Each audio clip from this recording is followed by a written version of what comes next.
নবী সাল্লাল্লাহু আলাইহি ওয়াসাল্লাম হাদিসে বলেছিলেন, তোমরা যদি জানতে আমি যা জানি, আল্লাহর পক্ষ থেকে আমি যা জানি তোমরা যদি তা জানতে, তাহলে তোমরা একটা মাঠে একত্রিত হয়ে যেতে, স্ত্রী সহবাসও ছেড়ে দিতে, স্ত্রীকে ছেড়ে দিয়ে একটা মাঠে একত্রিত হয়ে যেতে এবং সিজদায় পড়ে কান্নাকাটি শুরু করতে। তোমরা যদি জানতে আমি যা জানি, তোমরা সেটা জানো না।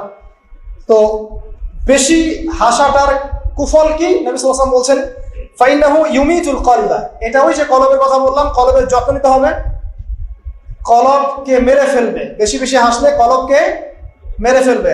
আবার এখন দেখি কিছু ব্যায়ামের অ্যাসোসিয়েশন বের হয়েছে, এরা সবাইকে হাসায় হো হো করে, এরা সবাইকে হো হো করে হাসায়, বলে জোরে জোরে হাসলে হার্টের অসুখ নাকি কম হয়। আর আল্লাহ রাসূল বলছেন, যারা বেশি বেশি হাসে এদের কলব মরে যায়। নবীজি কেমন করে হাসতেন? নবী সাল্লাল্লাহু আলাইহি ওয়াসাল্লাম মুচকি হাসতেন। তিনি হাসতেন, এমনকি বলা হয়েছে হাদিসে, নিজের দিনী ভাইয়ের সাথে, মুসলিম ভাইয়ের সাথে হাসি মুখে সাক্ষাৎ করলে নেকি হয়, আমার নামে নেকি লেখা হয়। তো হাসবো অবশ্যই, আমরা কখনোই মানে হাসা কমিয়ে দিব না, অবশ্যই হাসবো, তবে অট্ট হাসি না। অট্ট হাসি নিজের হৃদয়টাকে কি করে? মেরে ফেলে। মুচকি হাসি।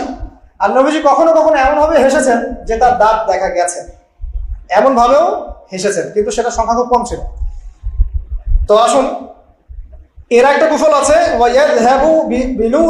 এবং এই অট্ট হাসি বেশি বেশি দেওয়ার ফলে চেহারার যে নূর, মুত্তাকি মানুষ যারা, নামাজি মানুষ যারা, কোরআনের সাথে সম্পর্ক রাখে, দেখবেন চেহারা একটা নূর থাকে, একটা আলো থাকে, আল্লাহর পক্ষ থেকে একটা নূর থাকে, একটা রব থাকে, একটা প্রভাব থাকে। রব মানে প্রভাব।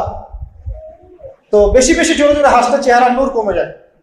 একটু খেয়াল করে দেখবেন, আপনি 5 ওয়াক্ত সালাত জামাতের সাথে করার চেষ্টা করেন, নিয়মিত তাহাজ্জুদে উঠতে অভ্যাস করেন, দেখবেন ফজরের ওয়াক্তের দিকে আপনার চেহারা দিয়ে কিছু একটা নূর বের হচ্ছে। এটা হবে, দেখবেন চেহারাটা নূরানি লাগবে। দেখবেন অনেক ভাই যারা মারা গেছেন, জানাজা পড়াতে গিয়ে দেখবেন চেহারা নূরানি, চেহারাতে আলো বের হচ্ছে।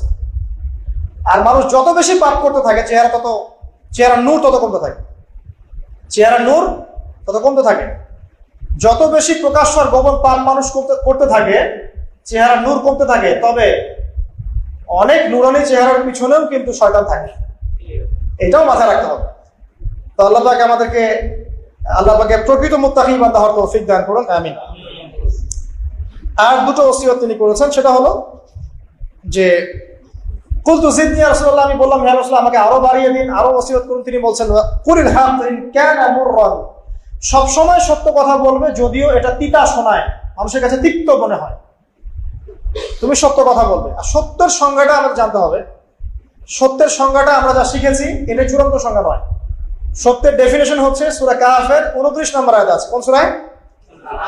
সূরা কাহফ 29 নম্বর আয়াতে আছে। আল্লাহ পাক বলেছেন, ওয়া কুলিল হাক্কু মির রাব্বিকুম ফামান শাআ ফালইউমিন ওয়া মান শাআ ফালইয়াকফুর। সত্য সেটাই, ভালো করে শোনেন, সত্য সেটাই যা তোমার রবের পক্ষ থেকে নাযিল হয়। যার ইচ্ছা হয় সে মেনে নিক, ঈমান আনুক, যার ইচ্ছা হয় অস্বীকার করুক।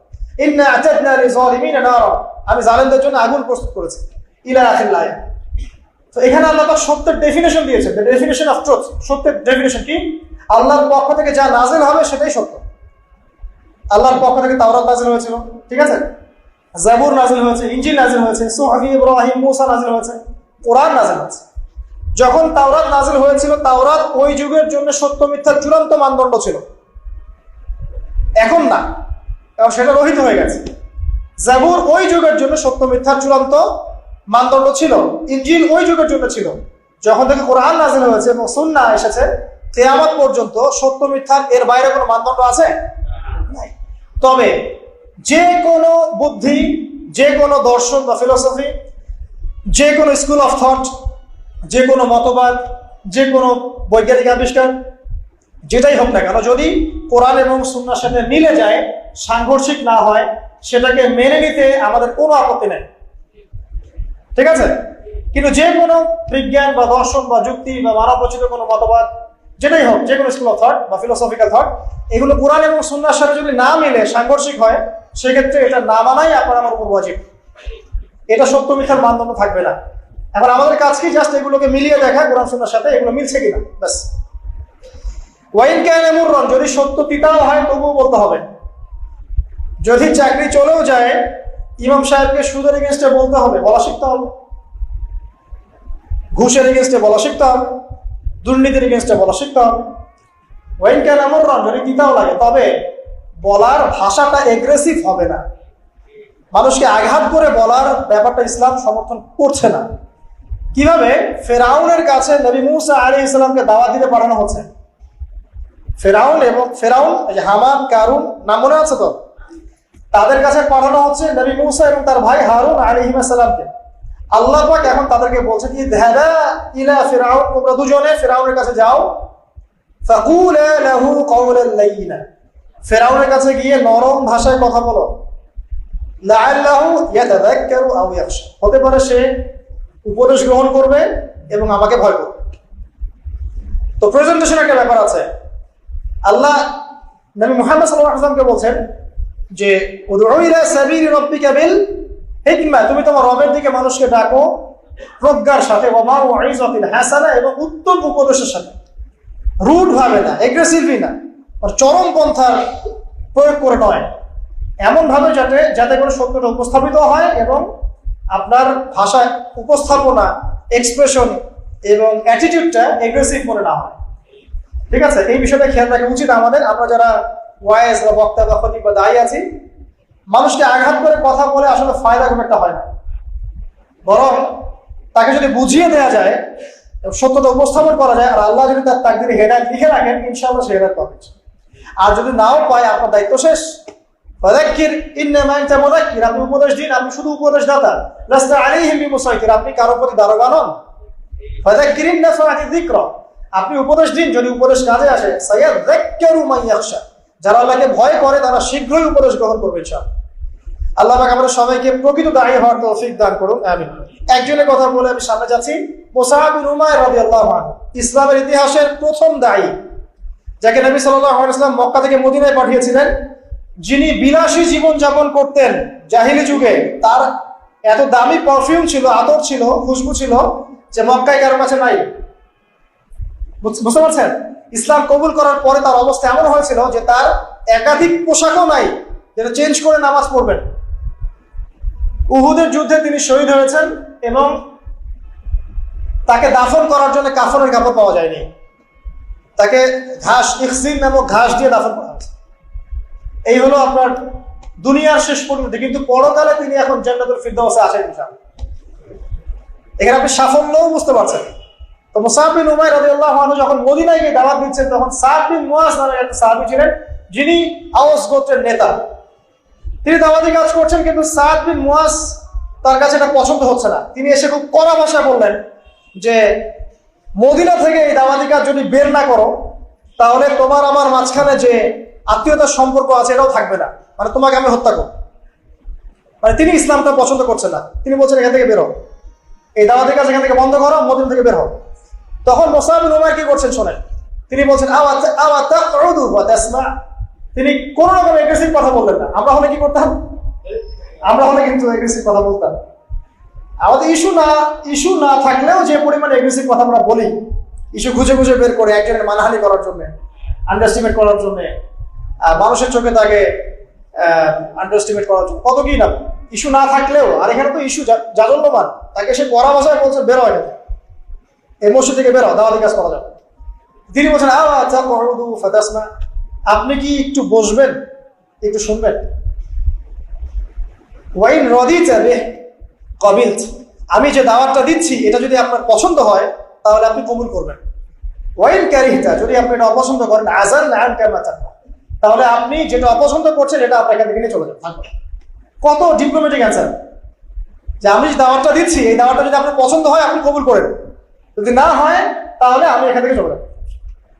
এবার তিনি বসলেন, তাওহীদের কথা শোনালেন, লা ইলাহা ইল্লাল্লাহ দাওয়াত দিলেন, ইসলামের সব বেসিক জিনিসগুলো বোঝালেন। সাদ বিন মুআজ রাদিয়াল্লাহু আনহু ইমিডিয়েটলি ইসলাম কবুল করলেন এবং তার মধ্য দিয়ে 80টা পরিবার ইসলাম কবুল করলেন। এই হচ্ছে দায়ীর ক্যারেক্টার হওয়া উচিত। আল্লাহ পাক আমাদেরকে তার মতো দায়ী হওয়ার তৌফিক দান করুন, আমিন। তো যেটা বলছিলাম যে সত্য উপস্থাপন করতে হবে, তবে মাউইযাতুল হাসানা, হিকমার সাথে, প্রজ্ঞার সাথে, এবং যুগোপযোগী ভাবে কোরআন সুন্নাহকে হাতে নিয়ে ওয়ার্ল্ডকে ডিল করার মতো জ্ঞান থাকতে হবে। সর্বশেষ নবী সাল্লাল্লাহু আলাইহি ওয়াসাল্লাম যে ওসিয়তগুলো করছে সেটা হলো তিনি বলছেন, লা তাখাফ ফিল্লাহি লাওমাতা লাইম, হে আবু যার, আল্লাহর পথে চলার ক্ষেত্রে নিন্দুকের নিন্দার কোনো পরোয়া করবে না। আল্লাহর পথে যখন তুমি চলতে শুরু করবে, কোন চলা? প্রকৃত চলার কথা বলছি, কথিত চলার কথা বলছি না। আমরা কিন্তু ম্যাক্সিমাম কথিত চলি, আগে প্রকৃত চলার কথা বলছি। মানে ইসলামের বেসিক প্রতিটা বিষয় আপনি মেনে চলেন, এটা প্রকৃত চলা। এবং নিষেধ, বেসিক নিষেধ সব ছেড়ে দেন, এর নাম প্রকৃত চলা।